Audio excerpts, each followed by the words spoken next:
Will OEM factories never name their clients? Red flags if they do. Yo, global buyers, stop getting scammed by fake Nike LV factories on TikTok. I've sourced apparel in China for 10 years. Let's expose the truth.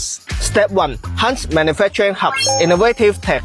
Shenzhen manufacturers. Smart home appliances. Foshan manufacturers or walkaway. Cheap gadgets. Weiyu markets. Chic sportswear. Changzhou factories or bust. My team slashed coding costs by 30% only because we work with suppliers in the white hub. Step 2. Interrogate them online.